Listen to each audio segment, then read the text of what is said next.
Hello, Mark. We're here for the Dreamcatcher podcast. Thanks for joining us. Today, my guest is... Shahnaz Radjy. Thank you for joining us. And if you have watched the podcast or listened to the podcast lately or ever, you know I butcher names. So thank you for saying your name and thank you for being our guest. So My absolute pleasure. I'm glad to be here. How are you doing today? I'm doing great. It's a sunny day in Portugal, so no complaints. So are you from Portugal? Are you from Portugal originally? No, not even close. I actually am born and raised in Switzerland, but I'm half Iranian, half Bolivian. And my husband and I relocated to Portugal in 2017. It's been a couple of years. So, a little background. What got you to Portugal? Well, I'll try to give you the short version of the answer to that. My husband and I met when we were in New York. And while we loved being in that city, we knew we had both grown up in Europe. And so we knew we wanted to come back to Europe eventually. And we knew we wanted to live closer to nature. And so when it was time for us to come back, we looked at Portugal and Spain. But when we visited, we really just fell in love with Portugal. It's really, the weather is great. The people are friendly. The wine is delicious. The food, yeah, it is definitely. And property is affordable, which was important to us too. And so we bought an old farm that we're renovating into an ecotourism project. And so that's how we ended up in Portugal. We did a lot of volunteering along the way and fell in love with this particular region. Very nice. So did you look at other countries besides Portugal before you located there? Portugal and Spain that was our short list, because we knew we wanted continental Europe. But I speak Spanish because with my Bolivian side, I have the Spanish. So that would have been slightly easier. But when we arrived, Portugal just stole our hearts. So it was a no-brainer. We're still learning, but we learned Portuguese and ended up in this neck of the woods. And from what I hear from my other friends that we talked about the other day in Lisbon, it sounds like Portuguese is you get a workout learning their language, or it sounds somewhat challenging maybe. So what do you do? You have a farm. Do you raise a lot of things, or what do you do on your farm? Oh, so that's a good question. It's more of a hobby farm. So we have a vegetable garden, we have cats, dogs, donkeys, and then we depending on the time of year you ask the question, we will have chickens or not. We've had free range chickens and ducks in the past, although right now we have 3 chickens again. But anyway, it's intended more as a way for us to live closer to nature. So the vegetable garden is it's not like we can live off it.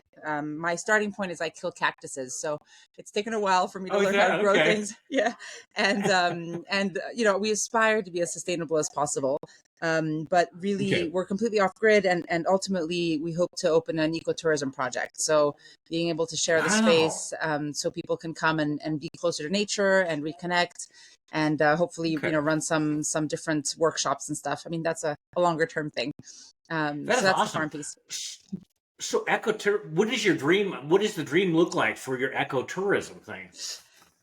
So ideally, what we're hoping is that eventually we'll be able to sleep about 15 people in 3 or 4 different units.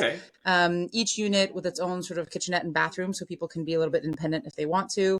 And then at the main, there are 2 sort of bigger houses in the main, at the heart of the property, let's say. And so that's where we would have breakfast, and we would probably have a couple meals a week. And the place is really beautiful. It has incredible views of the Serra de Estrela Mountains. It's an area that's known for their night sky, so there's no night pollution, right? There's no light pollution or anything like that. So it's really, that would be so beautiful. It's gorgeous. And so hopefully we would have a setup where probably in the summer, it would be just people that are coming for, a long weekend or a week or 2 on holidays. And then the rest of the year, hopefully we would have some workshops. So have people coming through who want to learn about, writing, coaching, negotiation, whatever we can, we'll work with other people to have an offering. And then what we're hoping is to make the place into what we call an edible landscape, so that you have, fruit trees that are producing year round, right? One way or the other. So anytime that you come and are walking around, you can basically feed off of, or snack at least off what is available from nature, just as a way to be closer to that. Yeah, I mean, Oh my it's gosh. and when you get into it, it's amazing. You know, like, I mean, there are so many things. The things that I did not know before moving onto a farm could fill multiple books and do. But you know, for example, oranges and lemons and kiwis are actually they're end of year fruit, right? They're winter fruit. Really? Okay, right, right, yeah. Which I didn't know, but it makes sense because they give you the boost of vitamin C that you need to usually make it through the winter with, you know, Right. healthier. Right, right. So that's what we mean when we say an edible landscape, is that you have there's always something available from nature. And so we're planting That's trees and so neat. we're setting it up so that that's our goal. That's a very good goal. I mean, so okay, have mountains. It must be like a valley there where you're at, so you can grow this. Okay. So Oh my we're a gosh. little higher. We're not in the down in the valley. We're like our place is actually like a mini valley within a broader valley. Oh, It's pretty nice. gorgeous. So you get cold weather? We actually get seasons, which not everybody loves, You but do we get do. seasons. Okay. We do get seasons. So in winter, I mean, it doesn't get too cold, but it'll get to like negative. So I work in centigrade, obviously. So it's negative Sure, maybe sure. 5 in at night. And Okay. we do usually get a bit of Okay. Just a snow. little below freezing then. Exactly. Okay. And then in the summer it goes up. Usually we'll be in the like balmy like 25, 35 range for the summer, with maybe a couple days at That's 40, nice. which is really hot. But what's nice is that because we have a little bit of altitude where we are, so even on the Uh, really hot days in summer, it'll get cool at night. It'll drop back down. I would So love where you're at. yeah, yeah. Oh my Well, gosh. I hope you come I visit. That would be definitely have to. great. I definitely we're planning on visiting. I mean, my gosh, with the other day when we talked, and now even more. So okay, you said you're off the grid. How it was that easy to do, or is that Um, easy to do? I mean, easy is a relative term, I guess. Sure, right, So right. we, Yeah, that's true too. when we were looking at properties, we decided that we wanted to find the right place, irrespective of what the setup was. So, in the sense that we were like, if there's no house, we'll build a house. If there's a house, we'll fix it up. I mean, we wanted to make sure that the Right, land was the right one for us. And so, when right. we found this place, it had 3 ruins and it was completely off Okay. grid, so it's not connected at all to anything, right? So what that means, Wow. so Perfect. when we arrived, we actually we got what we call a shepherd's hut, which is like a fancy, it's a tiny house, right? It's 12 square Okay. meters, Okay. which is really small.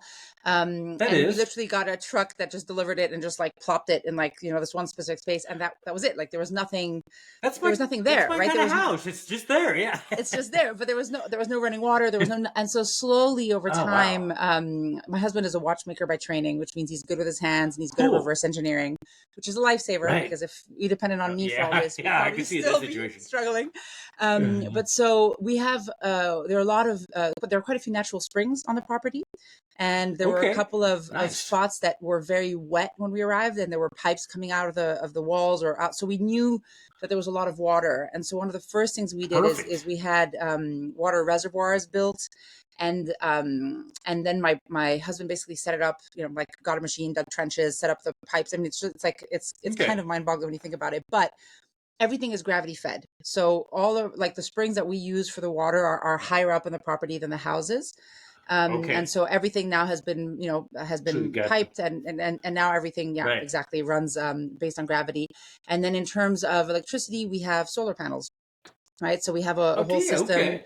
We started off with a smaller system that just was for the tiny house, so a couple batteries and solar panels, and then we Right. recently upgraded to, now that we have some of the ruins renovated and we have more roof space, we've set up like a bigger system of solar panels and batteries, so that we have the way that my husband calculated it is that there's enough. So even if we have a couple of days of really bad weather and no sunshine, we have Right. enough for about 3 days, which in Wow. That's Portugal pretty good there. is Okay. pretty good. Exactly. It's quite nice. And then beyond that, we do have a generator just in case, as sort of Okay. a Yeah, backup it's good to source. have But backup. yeah, exactly.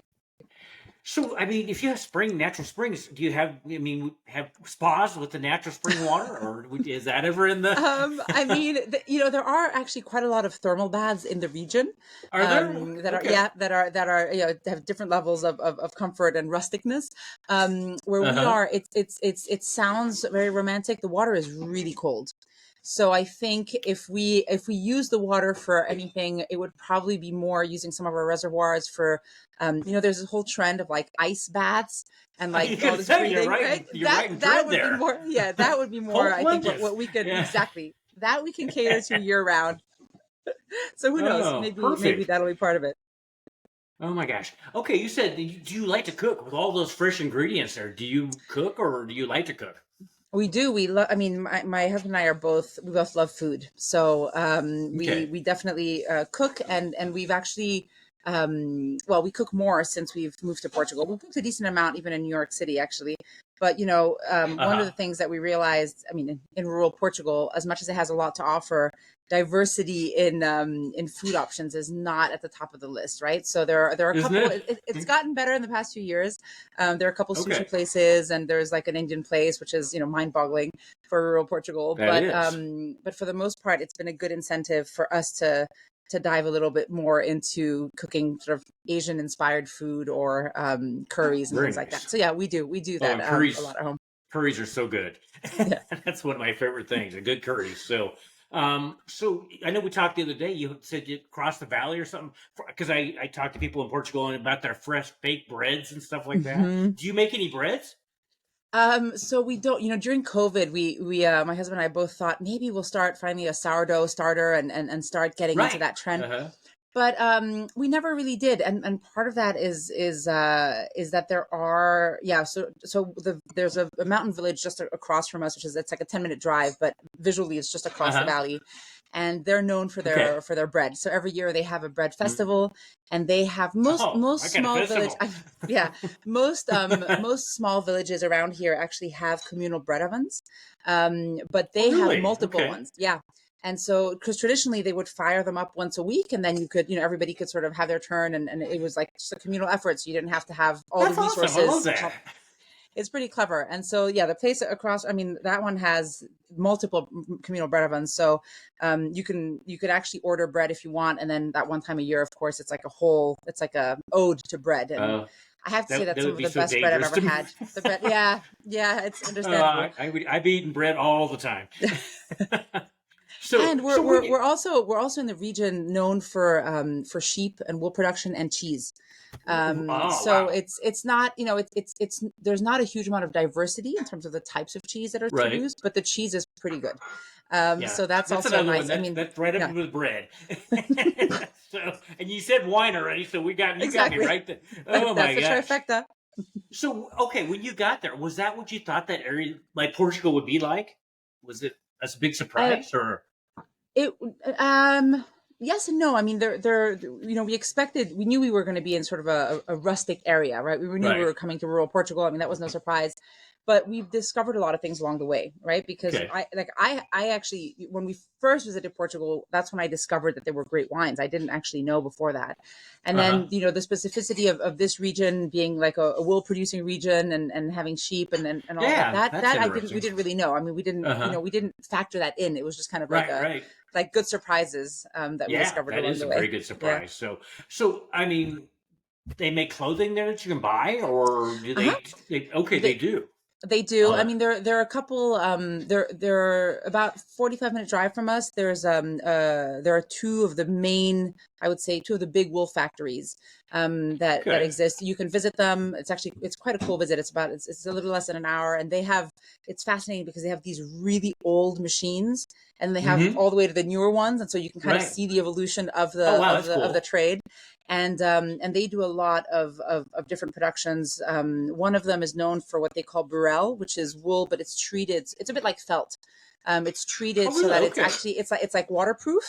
And so Okay. they make also. I mean, both of the factories make clothes, they make shoes, they make blankets, they make all sorts of things out of wool. And so you can find there are a number of shops all around that you can buy all that from. So it's Oh, yeah, that would be it's pretty nice. so neat. I mean, that just I can't wait to visit your area. I mean, that just so how do you get into your area? Do you fly into Lisbon or what's your nearest? airport, or do you have a big city That's that you can fly into? that's a good question. So we're a 3.5 hour drive from Lisbon. Porto is a Okay. little bit closer. Porto is just over 2 hour drive. So Okay. It's typically not too bad. typically when we have the choice, we fly into Porto because it's just a little bit closer. But Okay. it's a relatively easy drive. I mean, Portugal is a easy country to get around. There are a lot of bus routes and there are a lot of trains. Oh, really? So even if you don't want to rent a car, you can actually get around relatively easily. That's good to know too. I like that. I wish the United States had more train networks, like what we found in Italy when we were talking the other day Yeah. when Cheryl and I were there last. I mean, it's why we don't. Well, we all have to have our cars here in the United States, so I mean, maybe that's it. I mean, just on that. So, Well, the so you said distances are very okay. different. True, that is true too. It's a long distance from Yeah. even just one state to the other end. So, so you said you lived in New York. What were you doing in New York? Well, so in New York, I was working for a company that focused on health, actually on health Okay. promotion, and how to use behavioral science to encourage people to be healthy. The whole logic was, you know, the way we're wired, we want immediate returns, right? So investing in your Yeah. health is something that's not easy for us humans because you have to True. eat healthy now so that you are healthy later. And so Yes. Yes. this company was really looking at how do you change that, right? How do you use everything we know about behavior and psychology to encourage people to be Okay. healthy today so that, we can benefit from Yeah, that later. that So you it will was be lit. exactly. So it was really interesting. And I've always been on the communication side of things. So that was my role Very in that cool. context too. So did you, I mean, how did you get people to realize that? Because most people, they say health is wealth and everything, but it's like, yeah, that's a nice idea. But, kind of like when diets start at the beginning of the year, it's like with the, Yeah, it it's doesn't like, "Oh, I last. love that. But yeah, it doesn't last.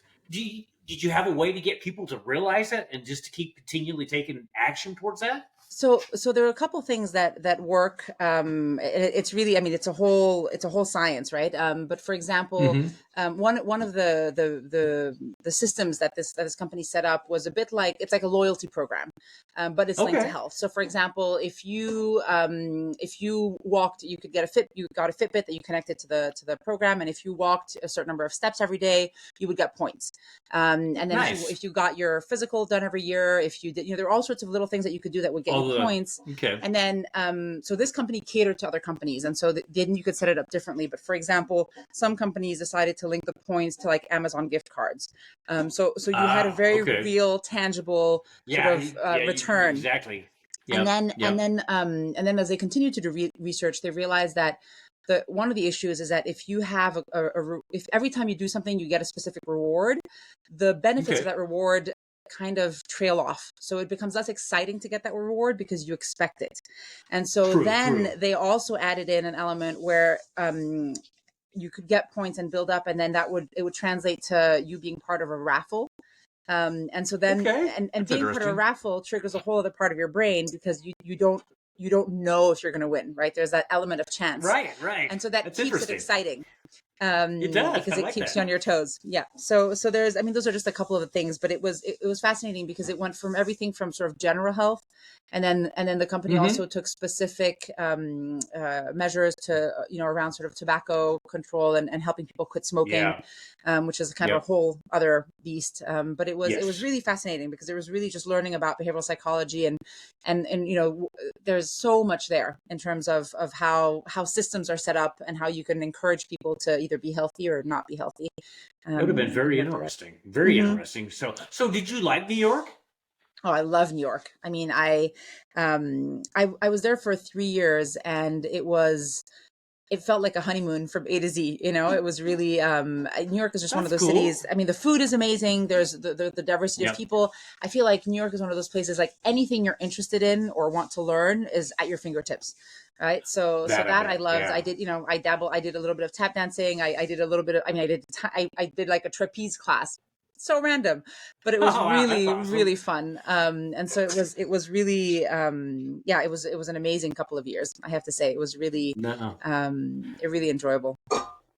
So what was the impetus to leave New York then, if I may ask?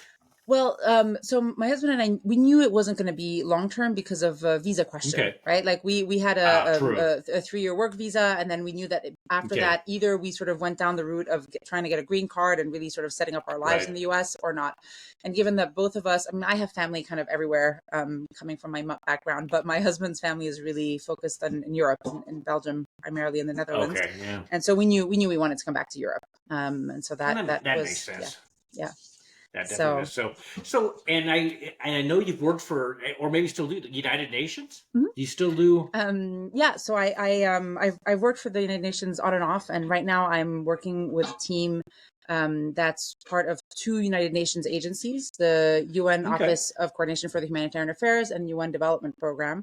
And it's a team that focuses on disaster management and specifically how to work with Wow. local businesses on that. So Wow.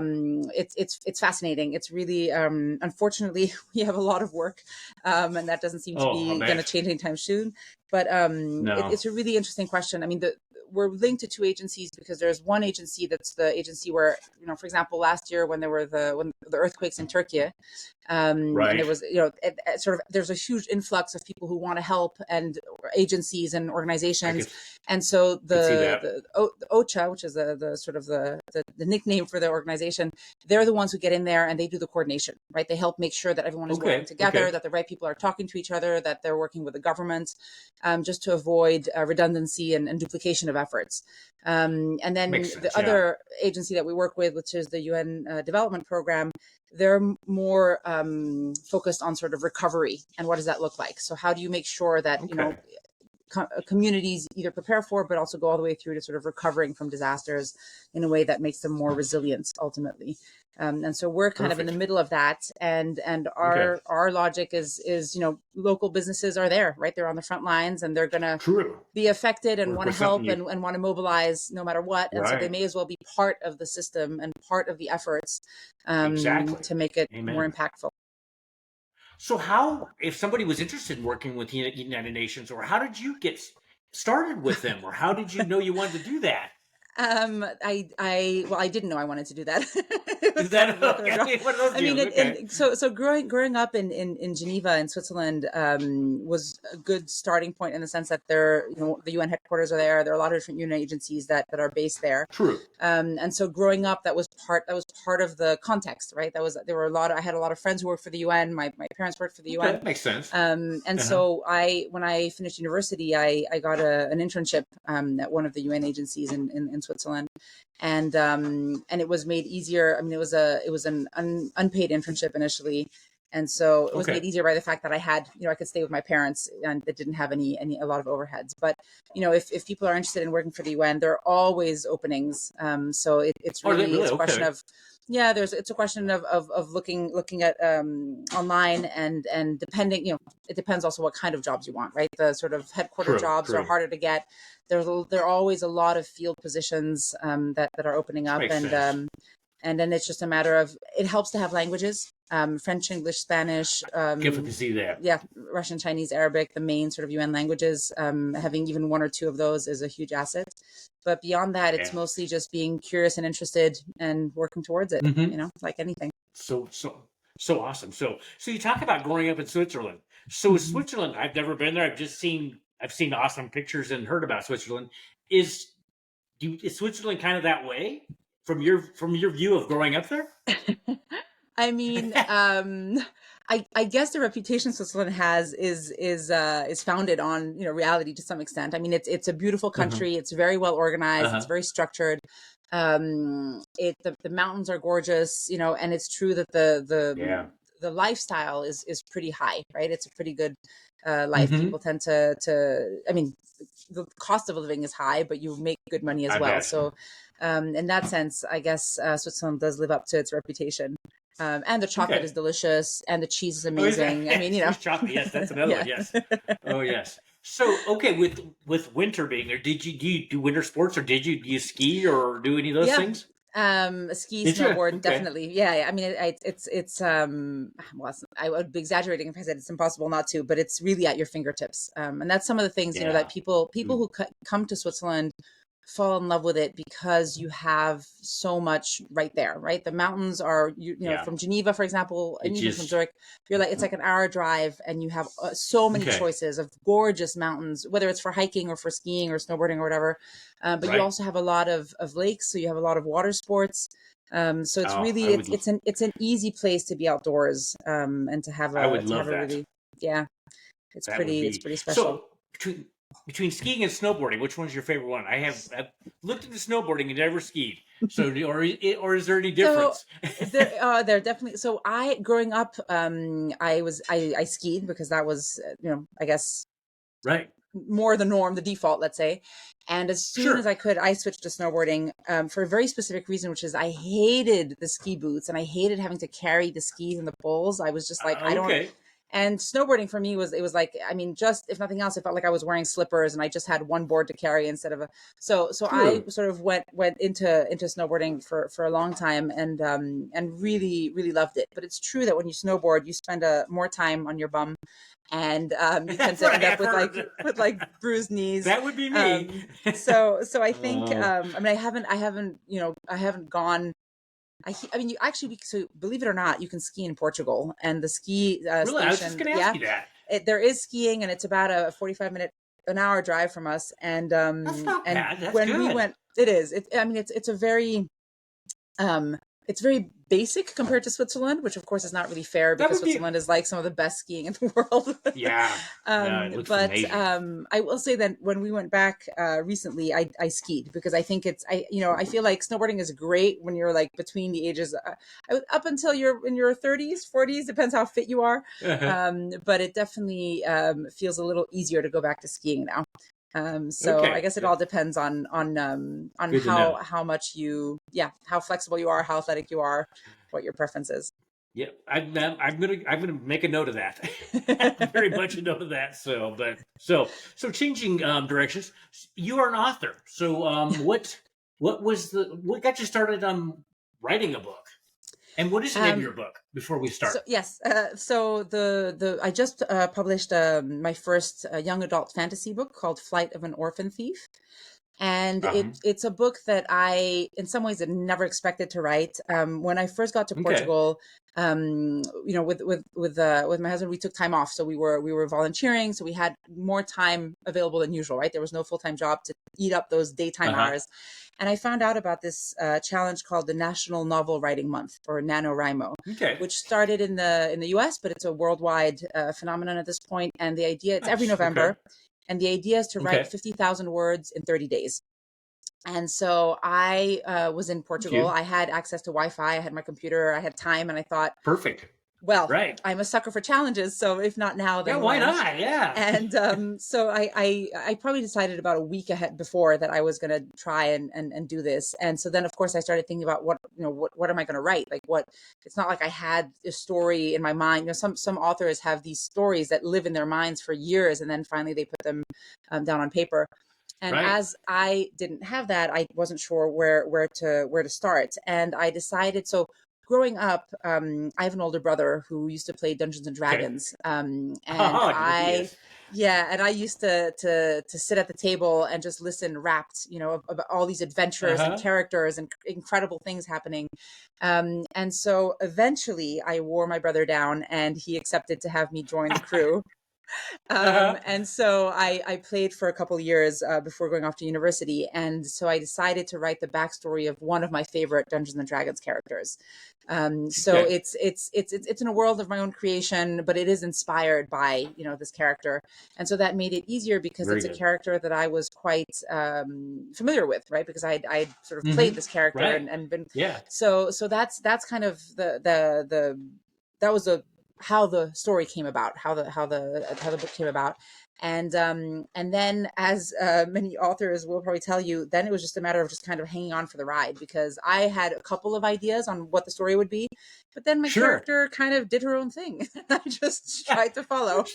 Which that's kind of yeah, we're leading you. So I think that's Exactly. awesome. So and I actually you have where you can read the first two chapters, but where can people find your book if they want to buy your book?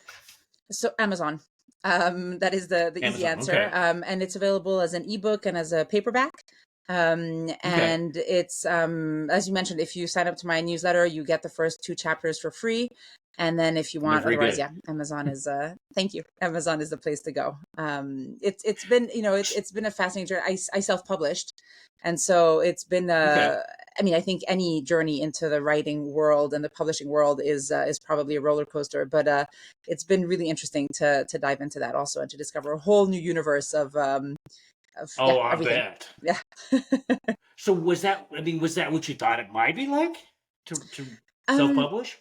I mean, so when I first wrote this, I first wrote the first draft of this book, when I did NaNoWriMo. That was 2017. So that was years and years and years ago. And Okay. then I sort of, I shared it with 1 or 2 people. I did a little bit of editing and I reworked it, but it was a slow burn, right? It was something I was doing on the side when I Okay. wasn't doing other things. Right. And eventually I decided that I mean, I continued writing and I continued, I took on other projects in the meantime. I did NaNoWriMo almost every year since then. Uh And huh. eventually I Uh-huh. thought, well, I really want to get my first book out into the world. And so I started looking at, Right. how to do it. What does it look like if you get an agent, if you then get it, get a publisher, et cetera, and versus the indie publishing world and self-publishing. And my Right. conclusion was, that what worked for me, what made sense for me was to do it myself because, unless, I mean, there are exceptions, of course, but most of the time, the overnight successes that you hear about, right? These authors that do so Right. well, they've been at it for 10, 15, 20 years, right? Yeah. Not It's taken overnight. Yeah. forever. It's taken forever for them Mm-hmm. to find an agent. It's taken forever for that agent to sell their story. It's taken, more time still for that book, for the first book to come out. And often they're, 5, 10, 15 books in before most people hear about them. Yep. And that's incredible. And I have a huge amount of respect for that. Oh, yeah, But me too. nowadays there's for what I've understood is that even if you have that kind of support and you're not doing all the work yourself, Uh it huh. still comes down to the author to do a lot of the marketing and a lot of the dissemination and distribution Makes and sense. figuring Yep. out. And so as a result, I thought, well, this is not something that I aspire to do full time. It's something that I really enjoy doing and I'm planning to continue doing. Right. And so, taking on that task of taking years to find the right agent to work with and taking years to find the right publisher, it Mm-hmm. really didn't appeal to me. I And so I thought, can understand that. I like learning how to do things. I like learning. And so I I thought, do I'm going too. to do this. Yep. I'm going to put money in. So I wanted to, I hired a professional editor. I hired a cover Okay. designer, like I was like, I don't want to necessarily like bootstrap it, but Right. I want to do it myself. And I want to, because my goal is again, right now, and some people do it full time and self-publish, and that's also amazing Uh in many huh. ways. Uh huh. But yeah, for me it made more sense that way. I get, because I really enjoy, the cover design. Like I really enjoyed being part of that process of being able to decide what the end product is. And you lose a lot Yep. of that if you True. outsource, Yeah. right, You do. to a And publisher. you know how all that goes into doing that too, then after you do that. So that's a win-win for sure. So you have how many more books in you? Oh, well, I don't know. Hopefully it's not a finite number, but I do already have the book 2 drafted, of the Okay. series. I have also I've started working on a memoir, Oh um wow. because I think a lot of I've talked to a lot of people who, when they hear, about our journey to rural Portugal, are fascinated and say that Oh they yeah. wish they could do, of course not the same thing, but like, it's how do you take sort of what is the common rat race everyday life and turn it into a Mhm. life that you love. And Yes. that's something Amen. that I'm actually very, passionate about helping people figure that out, Yep. because I think it's, as long as you are happy with where you are, then, great. If you have a nine to Yep. five Yep. job or a 9 to 9 job or whatever it is, then great. But I think a lot of people end up in places kind of by default. I think And so too. I think that that's a shame, because I think that it's an incredible world that we live in and there are so many possibilities. And so I'm Yeah. hoping that at some point getting a memoir down will be one way to share my story in a way that inspires others to explore what they want their story to look like, and sort of take the steps to Awesome. live that out. That is so awesome, and I agree with you. I would guess that's why one reason why I started a Dreamcatcher, because most people they want to do what you've done or something Mhm. like that, but they don't. They go to default, and it's just like, oh, that's for somebody else, or I'm too old, or don't have enough. There's always reasons. It's like you just got to make the decision you're going to do it, because the first step, like they would say, the first step Exactly. is, and it's very scary, but you just do it. And yeah, there's going to be ups and downs. Anything worthwhile is going to be challenging. Exactly. That's true. But I've had people say like, "Oh, I couldn't do what you want to do," and I'm like, "Well, sometimes friends say that to me, and I'm like, well, I know for a fact that you're better at managing finances than I am. So it's Hmm. clearly not. Do you know what I mean? Like, if that's your excuse, Right. then think about it. And sometimes it's also because people haven't tried to step a bit out of the system, right? Hmm. So like I know I have friends living in Switzerland, and if they think of it, they're like, oh, but it must be so complicated because you have to pay for insurance and rent and all these things. And Yeah. it's like, well, yes, that's true.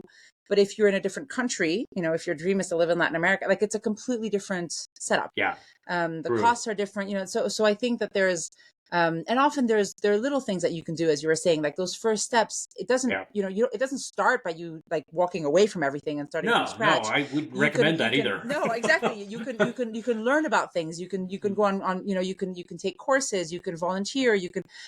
there's so many ways to break down what seems like a out of reach dream into specific things that you can do. And it might evolve along the way, right? You might realize that actually, what we didn't touch on this yet, but when we left New York with my husband, we actually traveled for a year and we Okay. volunteered on farms because we Very thought, well, cool. it's when you're in New York and you're working in a corporate job, it's pretty, well, not for everyone, but it might be easy to think, oh, the romance of like living on a farm and being in Yeah. nature is wonderful. And then Right. when you get there, what if you hate it? What if you bought a farm and then you True. realize it's not for you? Possibility. Yeah. And so we were lucky enough that we decided to take a belated honeymoon and travel for a while and volunteer on Nice. farms. I love And that. so it allowed us to really test whether we enjoy doing it, whether we Good enjoy way to doing it do it. together, and learn, Yeah. right, from people that have been doing it for Yes. a while. And so I think that there's, obviously, we did it. We took the fact that our work visas were coming to an end we traveled for a year, but you don't Right. have to, right? You could do it, if you have a week off a year, you could use that to explore. So there's so Just many get different started. ways, exactly, to just test the waters and get Yeah. started. And so I think that that's something people need to And hear, right? Is the that alternative stories. I do too. I think it is. And the nice thing is, I mean, I could have not started podcasting over 3 years ago because when I had my own business and everything was going well. But then I decided to just basically end that and do this.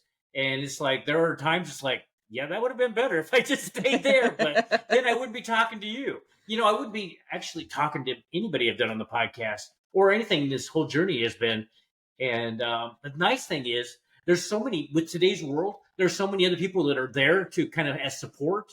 It's just like other podcasters or there's always somebody else out right now. And with the internet, we're able to talk Hmm. to them. Yeah, Whereas, and it's exactly. just like, so how did you figure that out, or how did you do that, or so that part I think helps somewhat. It's still intimidating, but I Yeah, but just like it's traveling. anything worthwhile. Go Anything ahead. worthwhile, right? Is going to be, It is, somebody smarter than me said life begins at the edge of your comfort zone.